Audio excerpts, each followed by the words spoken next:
welcome to my channel, Willa Candy's channel. And if you're new here on this channel, I eat food, do ASMRs, maybe a little AI videos, and I also share stories of my own or either stories off of the news or TikTok, etc. How's everyone doing today on this lovely, what's today? Thursday. On this lovely Thursday, July the 2nd.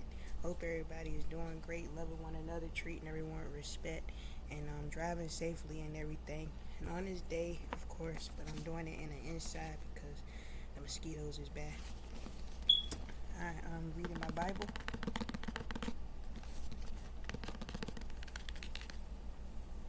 So I'll be sharing episode 21 of Tar Mama, called Let's Get It On, like the Marvin Gaye song. Chapter 9 of Jeremiah. Oh, that my head were waters, and my eyes a fountain of tears, that I might weep day and night for the slain of the daughter of my people. Oh, that I had in the wilderness a lodging place of wayfaring men, that I might leave my people and go from them, for they be all adulterers, an assembly of treacherous men, and they bend their tongues like their bow for lies, but they are not valiant for the truth upon the earth, for they proceed from evil to evil, and they know not me, saith the Lord. Take ye heed every one of his neighbor, and trust ye not in any brother, for every brother would utterly supplant, and every neighbor will walk with slanders, and they will deceive every one his neighbor, and will not speak the truth. They have taught their tongue to speak lies, and weary themselves to commit iniquity. Thine habitation is in the midst of deceit. Through deceit they refuse to know me, saith the Lord. Therefore thus saith the Lord of hosts, behold, I will melt them and try them, for how shall I do for the daughter of my people? Their tongue is as an arrow shot out, it speaketh deceit. One speaketh peaceably to his neighbor with his mouth, but in his heart he layeth his weight. Shall I not visit them for these things, saith the Lord? Shall not my soul be avenged on such a nation as this? For the mountains will I take up a weeping and wailing, and for the habitations of the wilderness a lamentation, because they are burnt up, so that none can pass through them, neither can men hear the voice of the cattle. Both the fowl of the heavens and the beasts are fled, they are gone. And I will make Jerusalem heaps and a den of dragons, and I will make the cities of Judea desolate, without inhabitant. Who is the wise man that may understand this? And who is he to whom the mouth of the Lord hath spoken, that he may declare it? For what the land perisheth, and is burned up like a wilderness, that none passeth through.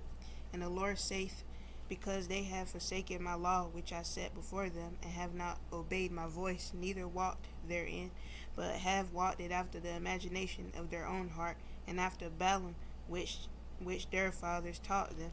Therefore thus saith the Lord of hosts, the God of Israel, behold, I will feed them, even this people, with wormwood, and give them water of gall to drink. I will scatter them also among the heathen, whom neither they nor their fathers have known. And I will send a sword after them, till I have consumed them. Thus saith the Lord of hosts, consider ye and call for the mourning women, that they may come, and send for cunning women, that they may come, and let them make haste and take up a wailing for us, that our eyes may run down with tears, and our eyelids gush out with waters. For a voice of wailing is heard out of Zion. How are we spoiled? We are greatly confounded, because we have forsaken the land, because our dwellings have cast us out. Yet hear the word of the Lord, O ye women, and let your ear receive the word of his mouth, and teach your daughters wailing, and every one her neighbor lamentation. For death is come up into our windows, and is entered into our palaces, to cut off the children from without, and the young men from the streets. Speak thus saith the Lord, even the carcasses of men shall fall as a dung upon the open field, and as the handful after the harvestmen, and none shall gather them. Thus saith the Lord, let not the wise man glory in his wisdom, neither let the mighty man glory in his might. Let not the rich man glory in his riches, but let him that glorieth glory in this, that he understandeth and knoweth me, that I am the Lord, which exercise loving kindness, judgment, and righteousness in the earth. For in these things I delight, Saith the Lord, behold, the days come, saith the Lord, that I will punish all them which are circumcised with the uncircumcised, Egypt and Judea and Edom and the children of Ammon and Moab and all that are in the utmost corners that dwell in the wilderness. For all these nations are uncircumcised, and all the house of Israel are uncircumcised in the heart.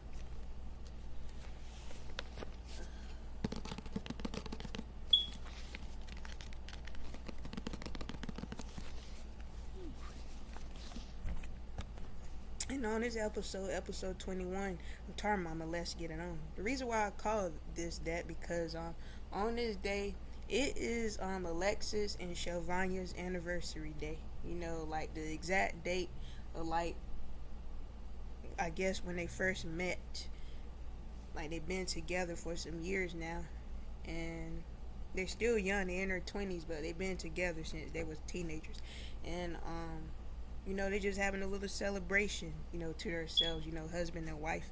They're at home, you know, of course, candles is lit, you know, some smooth, romantic, like 80s music playing on the radio somewhere in the house. You know, Shelvanya is in the bedroom area putting on, you know, spraying, you know, perfume. You know, you press the thing at the end of the perfume bottle, like, you know, rubbing down oil and stuff on herself, looking at herself in the mirror, wearing a robe, under the robe, lingerie. You know, Alexis is in the bathroom getting ready, you know, getting himself ready, I guess with cologne and other stuff. They were just about to have a beautiful romantic time, but they kept getting interrupted by different people right at their door. And the first person was Ricochet, Alexis' friend. Ricochet had a problem with a date that he went on. He came by knocking on the door, you know, like that. And no, it was right when Alexis was about to go into the, you know, the bedroom area where Shelvanya was at. And then Alexis was like, dang, who the heck is that at the door around this time? And you're like, I'm trying to have some quality time with my wife. And then he had opened up the door like, yeah, man, what is it? And Ricochet said, what are you peeping your head in for? Can I come in right quick and let me tell you about my crazy date? And Alexis said, Ricochet is not a, you know, maybe we could do this, talk about this later, you know, it's not the right time. And Ricochet said, what you mean it's not the right time? You got death in your family or something? And then Alexis like, man, you know, I don't hardly have no family. I just can't talk right now. Today is mine and Shelvanya's anniversary date, remember? And then Ricochet like, oh yeah, happy anniversary to y'all, whatever. But still, let me in. I need to tell you about my crazy date. And Alexis was like, come on in. And he had let him in. And Ricochet said, so, listen, this girl, you know, she sent me a picture through with a letter. She sent me this letter with her picture. Tell me why she looked way more shorter in her picture. But when I met her in person, she is as tall as Will Chamberlain. And her feet is about this long. Got some long feet, and she is as tall as Will Chamberlain. And she has chin hair that you could comb for days. That's what Ricochet has said about his date. And then Alexis looked at him and said, you sure that wasn't Will Chamberlain? Sure it wasn't Will Chamberlain in the wig? And Ricochet said, no, that was actually how she looked. But she fooled me. And the picture that she sent to me, that was her twin sister. And her twin sister is a lot smaller than what she was. She is, you know, the younger sister. So ain't that strange? She is bigger than, you know, her bigger sister. She's the younger sister. And Alexis was like, yeah, that is crazy. Well, you could go ahead and leave out now. You know, me and Shelvanya got to do our thing. And Ricochet said, man, why you rushing me out, man? You're not even supporting me. You're not even patting me on my back and letting me know that everything will be all right. That, you know, you hope that I find somebody, you know, good in my life. And Alexis was like, yeah, man, don't even worry about it, man. You're going to have someone in your life one day, man. I want to keep going on those blind dates. You know what happened the last time when you had caught the, you know, who in the bathroom doing you know what? And Ricochet was like, yeah, man, don't even bring that up. That's traumatizing. And then Alexis was like, I thought you said that you wasn't going to go on a date no more. Ricochet said, well, I don't know, man. I just have a habit of doing it. But this time I am officially done with going on blind date. I mean, I said dates. Going on blind dates. Like, I am officially done. And Alexa was like, well, great, wonderful news. Now get out. Like you got to go, because we got to get started, me and Chauvin. This is our time alone together. I ain't hanging out with my friends or none of that. It's just going to be me and my wife. My wife and me. That's it. And Ricochet was like, all right, man. And once again, happy anniversary. I don't have y'all gift right now. And then Alexis was shoving him out the door like, it's all right. You can give us the gift later. Just bye. And he shut the door in his face. And Chauvin was like, Alexis, baby, is you about to come in here? I got a surprise for you. I got something lovely that you would like to see. She wanted to show off her lingerie and wanted him to sniff the new perfume she had around her neck. And Alexis was about to walk right in there. But guess what? It was another knock at the door. And Alexis was like, who is it this time? He opened up the door. And it was a woman. It was this older woman who lived in the area where Alexis and them lived at. One of their neighbors, basically. This woman never, and I mean ever, had knocked on Alexis and Chauvin's door. And she was kind of a nosy woman too. Like a much older woman. Her name is Leona. And Leona, she wears glasses. She was pushing them up and was like, and Alexis was like, can I help you? And she was like, oh yeah. And she had pulled out like this measurement cut. She like, do y'all got some sugar, some do y'all got some white sugar? I mean, and Alexis was like, white sugar? I don't think so, but I could go check right fast. And then she was like, oh, no problem. I could just go in and get it myself. And Alexis was like, no. I don't know you very well. You stand right there. I could go get, sugar for you. Just give me your measurement cup. She like, why should I trust you with my measurement cup? And Alexis was like, why should I trust you to step into my house and try to get sugar? Now, you either going to give me the measurement cup to get some sugar, or you could go someplace else and ask somebody else for some sugar. And the woman like, okay, but you better bring my measurement cup back. And she handed it to Alexis. Alexis had snatched the cup from her, kind of cracked the door open. But while he was going in the kitchen to see if it was sugar in the kitchen, this woman was making herself right on in. When Alexis told her not to step all the way in their house. And Chauvin ended up stepping out the bedroom, with her robe like this. Like, Alexis, baby, what is taking you so long? Who is you? And, because she saw the older woman standing right there. And once she said that, Alexis turned around and said, I thought I told you not to step all the way. And then Chauvin like, I know this is not who I think. Chauvin thought it was a random woman for Alexis, but this woman was a little older. This woman took off running and left her glasses behind on the floor. She was scared. She also left her measurement cup. So happens that this woman didn't really live around the area where Alexis and them is at. This woman was dressed up as if she was a neighbor. She got kicked out of the one of the apartments that she used to live around in that area. Because that's not the first apartment door that she had knocked on asking for sugar. This woman is basically a DRUG addict, a drug addict, who is posing as a neighbor really.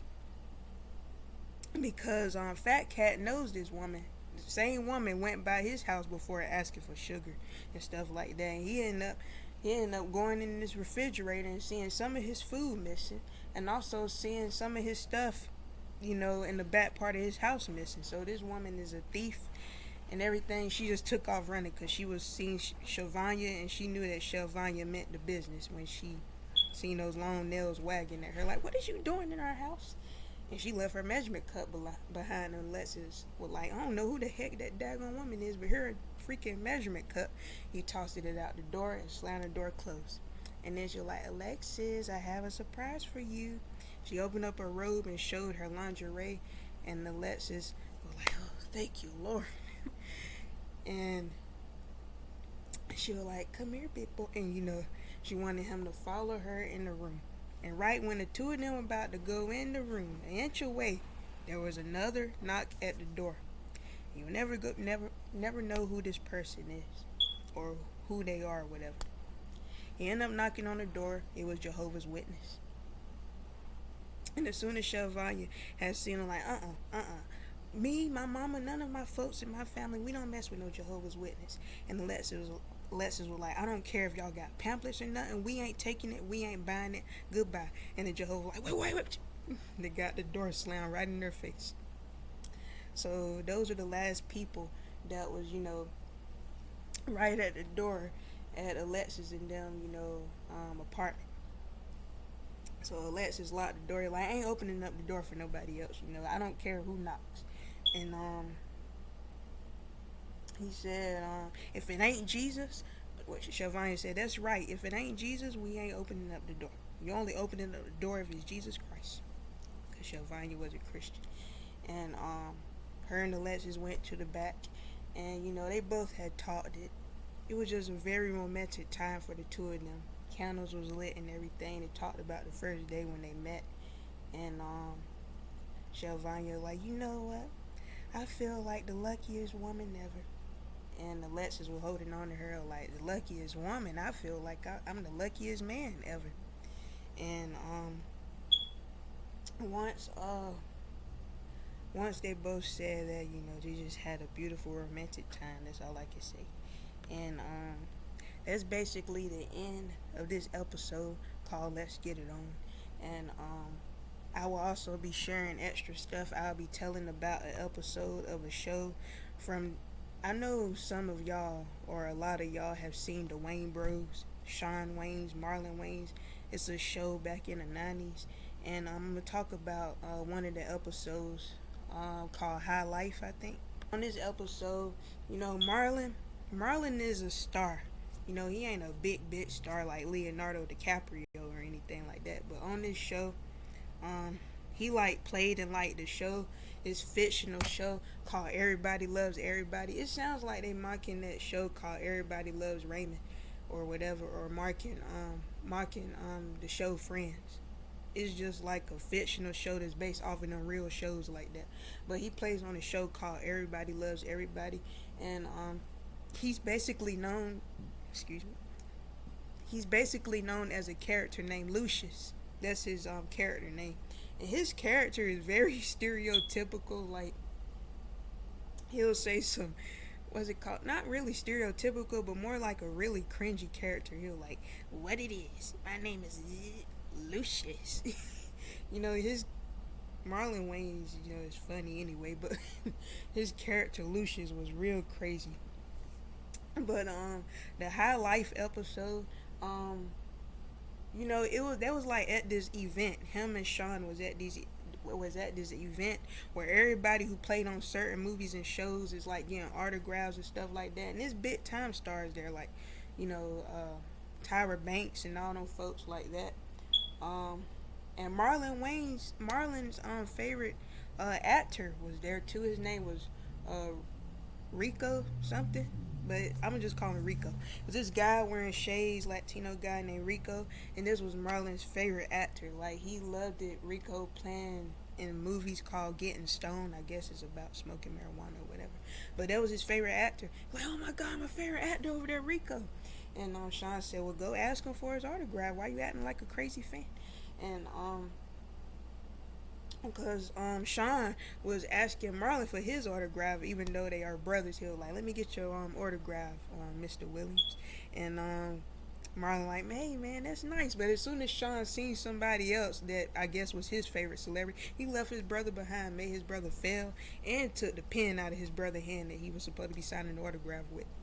But Marlon ended up seeing his favorite star meeting up with Rico. And Rico, right off the bat, did not want to talk to Marlon. He looked at Marlon as a piece of gum under his shoe.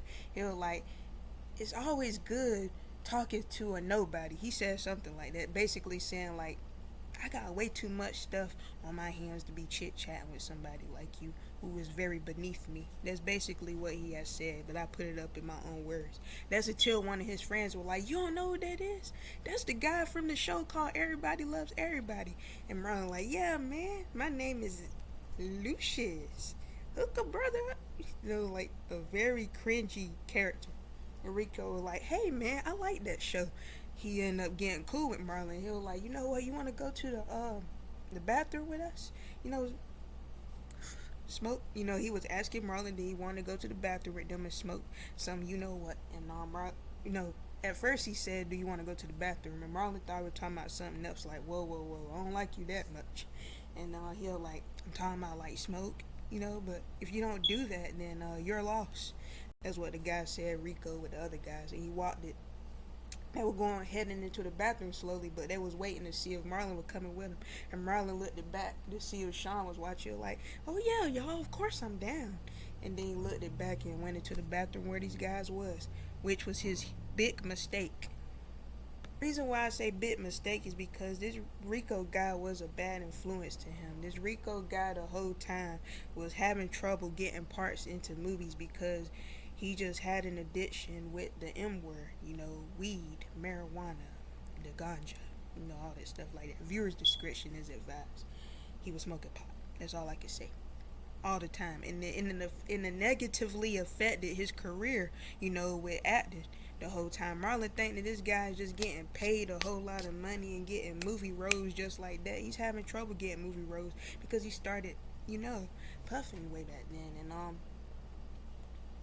Marlon got into it, but not exactly. He started what he did. He started carrying around the joints as if he is, you know, smoking with them, but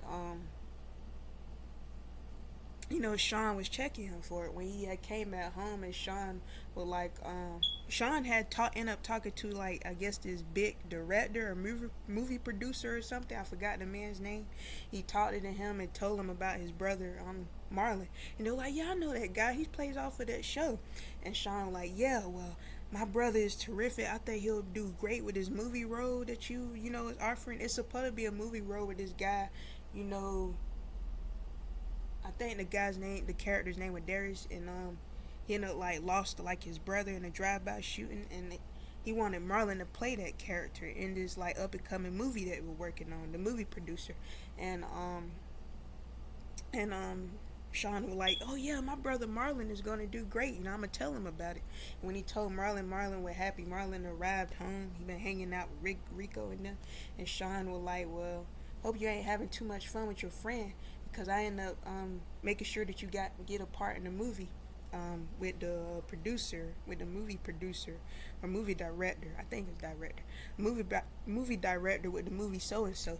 And Marlon like, "Really, man? You really did that for me? Oh man, thank you." And Sean like, "Yeah, I know, but you really got to, you know, keep your distance from that Rico guy." That's what Sean has said. Sean was like telling Marlon earlier, like, I think this dude, he may play like an idiot in the movies, but I think he's an idiot in real life. And Marlon like, hey man, don't say that about my hero. Don't say that, you know, about, you know, my favorite star. But they always got that saying where you never want to meet your heroes too. But, you know, Marlon just did not believe that Rico, you know, was like that. You know, he started hanging around him, and when Sean was warning him, continuing to warn him about Rico at the house, Marlon ended up taking off his jacket like, man, I know what I'm doing. I'm grown. Like, you can't tell me what to do. You can't keep talking to me like I'm a kid. And when he took his jacket off, boom, what hit the floor? It was a joint. Viewer's discretion is advised. It was a joint that hit the floor, and Sean picked it up like, oh, so I thought you wasn't, you know, smoking. And then Marlon like, well, I wasn't smoking. I was just carrying it on me to look cool. And then Sean was like, you think this is funny, Marlon? You know that you think this is a joke? I'm serious about this. You don't need to start hanging around this Rico guy and then getting into doing this. And Marlon was like, you can't tell me what to do. You know, I'm grown. And I can do what I want to do. And Sean was like, well, I'm your big brother and I care about you. And that's great for a big brother to do that Sean was doing. Props to him for doing that. So he ended up flushing the joint down the toilet. But he ended up switching it over to Marlon because he looked inside the toilet. And Marlon left a big old, I'm going to just say, forbidden cosmic brownie in the toilet. He left a forbidden cosmic brownie up in that toilet. And he told Marlon like, ugh, you flush it, nasty. He was telling him to flush it. And next part of the show, it was time for Marlon to do the audition. in front of this movie director and the movie producer, I guess. And it was the movie director with this other guy sitting in the room with him. The other guy was wearing these big black glasses. I mean, big black shades, and he had a mustache and a beard. I had put a snippet of it on my channel if you haven't seen it, but I was showing like a don't do drugs type of thing, a little short video to show that. But before Marlon had gotten to this audition room, where the director at and all, he ran into Rico, and Rico was like, "Hey man, it's nice to see you." And Marlon like, "It's nice to see you too." I put it in my own words, and he was like, "Hey man, I'm really nervous about this audition."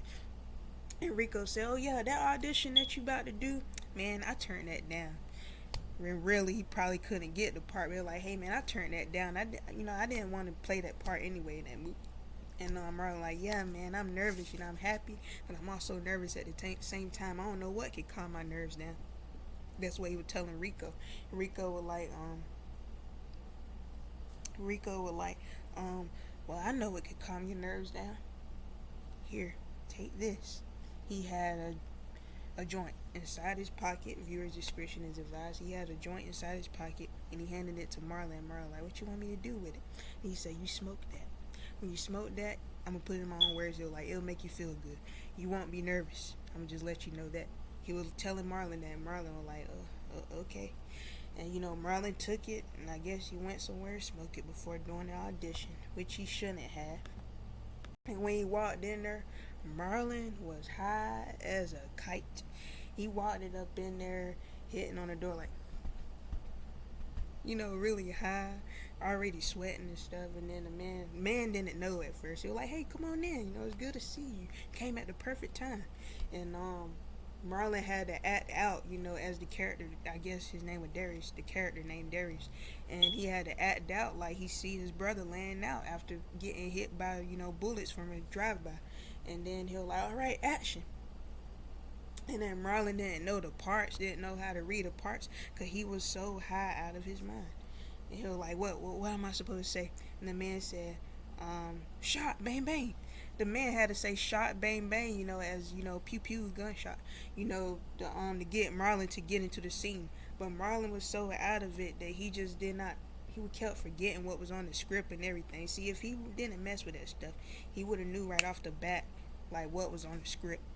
But he didn't mess with that bull crap, and it costed him that part in that movie, because he was just getting so wild and crazy and out of his mind.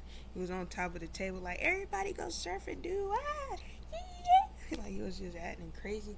And then he was pretending to sing in the mic, like it wasn't even a microphone. It was like a light thing hanging down, and he was just holding on to it. "Ooh, this is a microphone. Ooh, yeah. Ooh, ooh, ah." He was just acting crazy. And then it was a picture of this African looking woman on the poster. I got a snippet of it on my channel once again. And he started, I guess, hallucinating. And I guess this woman's picture was just looking so creepy to him that he got scared and was like, "Hey man, take that off of the wall. Take it off of the wall. It's scaring me." He got under the table. That's why I say, don't do drugs, kids. Don't do drugs, people. But yeah, he seen the picture, got scared, went under the table, and was just trembling and scared. And this man had to take the poster, down off of the wall because Marlon got scared. Thought I had to sneeze. But back to what I was saying, he lost the part, and before the man had made him left because Marlon was like, "Yeah man, did I do good? I did spectacular, didn't I, yo?" And the man was like, "Get out of here, don't make me call security." And Marlon was like, "What happened?" And then the man was like saying like Marlon messed up his part, he blew it. And then Marlon thought the man was talking about something else, like, "Oh yeah, I blew it. Yeah, I'm gonna get the part." And they were like, "Do you know if I could get," like, he said some strange sandwich. He said, I think, a peanut butter sandwich with relish and something else. He was high. And the man was like, "No, I don't know where you could get that sandwich at. Just get out." And then Marlon like, "Okay, well, can I get them jelly beans over there?" They had like this big clear jar of jelly beans, and the man like, "Go ahead." get the jelly beans. Merlin took out some of the jelly beans, poured it out in the lid for the man and the other man to keep, and took the whole jar of jelly beans with himself and just ate them and just would laugh it to himself, and it was just downright sad. The way the audience, in the background of the show was just silent. You could tell there was like a serious part to just watch Marlon deteriorate like that and mess up, his movie road, mess up the road that he could have gotten a big movie. And when he arrived back home, Sean was already on the phone with that director. Like, okay, I'll talk to him. I promise I'll talk to him. I'll get him back in shape. And hello, hello. The man hung up. He basically probably told Sean like, hey, your brother can't come back here. He messed up. He had to been high. He not getting the role in the movie. I'm gonna give it to somebody else. Adios, amigo. Goodbye. Get off the phone. Whatever. And Sean was disappointed. He looked at his brother. And Sean said he got off the phone with that director, and then Marlon like, oh yeah, did I get the part? And Sean was like, no. And then he said, I found out, I'm gonna put in my own words, like, I found out that you been smoking. You was high when you were there, weren't you? And Marlon was like throwing in jokes and stuff, but Sean was not smiling at all. He said, it's not funny anymore, Marlon. And then Marlon ended up breaking down and like, yeah, like, I did it because I was nervous and stuff like that. And then he said he wanted to be like Rico, because Rico is getting paid. And Sean like, he was like, why you always hating on my hero? Why you always hating on my favorite star, on my favorite actor? He's getting paid. And Sean was like, getting paid? Rico is having a hard time getting a movie role in movies because all he's doing is staying high. And like, he basically like, you want to end up like him? And Marlon like, yeah, man, I don't want to never touch that stuff again because it doesn't make me feel good afterwards. And then Sean was like, well, I'm glad to hear that. And I think at the end of that episode they had did like a short PSA thing telling the folks not to touch drugs or none of that stuff like that. And I think that's how that's how that episode ended. And also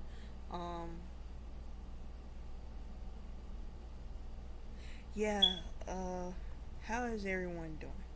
I'm in this video by saying I hope that everyone is doing great and is staying out of the way of things and is being safe out there and loving one another, treating everyone with respect.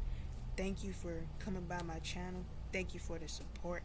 I really appreciate it from the bottom of my heart. If God's will, there'll be more videos to come. And I hope you like, comment, share, subscribe. Hit the notification bell if you haven't. If you're new here, welcome to my channel, Willa Candy's channel.